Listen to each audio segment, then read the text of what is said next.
Vous pouvez utiliser votre clé maîtresse pour verrouiller ou déverrouiller la portière du conducteur ou, le cas échéant, toutes les portières depuis l'extérieur du véhicule.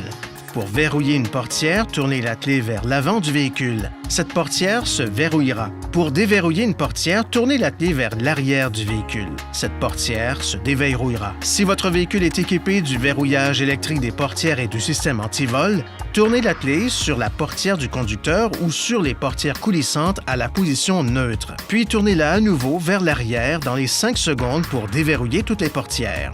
Pour déverrouiller les portes de chargement arrière à l'aide de la clé maîtresse, tournez celle-ci dans le sens horaire.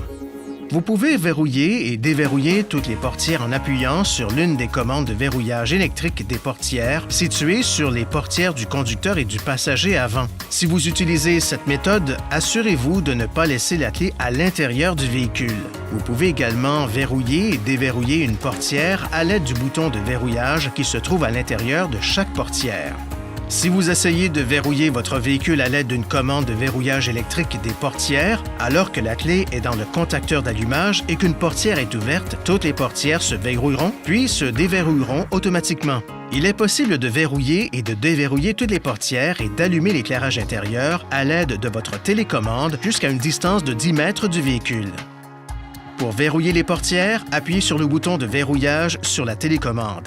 Les feux de détresse clignoteront 2 fois. Votre klaxon retentira 1 fois pour vous indiquer que toutes les portières sont verrouillées. Pour déverrouiller les portières, appuyez sur le bouton de déverrouillage. Les feux de détresse clignoteront et la portière du conducteur sera déverrouillée. Appuyez de nouveau sur le bouton dans les 5 secondes qui suivent pour déverrouiller toutes les portières. Lorsque le bouton de déverrouillage de la télécommande est enfoncé, toutes les portières se verrouilleront de nouveau automatiquement dans la minute qui suit, sauf si une portière est ouverte ou que le contacteur d'allumage est placé à la position ON.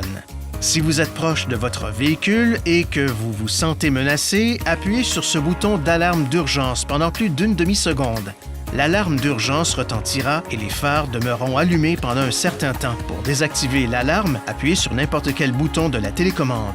Votre télécommande peut également servir à arrêter ou à désactiver la fonction de retentissement du klaxon. Pour la désactiver, appuyez simultanément sur les boutons de verrouillage et de déverrouillage pendant plus de 2 secondes. Le témoin des feux de détresse clignotera 3 fois. Pour la réactiver, appuyez de nouveau sur les boutons et maintenez-les enfoncés pendant plus de 2 secondes. Le témoin des feux de détresse clignotera 1 fois et le klaxon retentira 1 fois. Le fait de désactiver la fonction de retentissement du klaxon ne l'empêchera pas de retenir si l'alarme d'urgence est déclenchée. Veuillez consulter le manuel du conducteur pour obtenir des renseignements importants concernant la sécurité et les limites du système et pour en savoir davantage au sujet de son utilisation.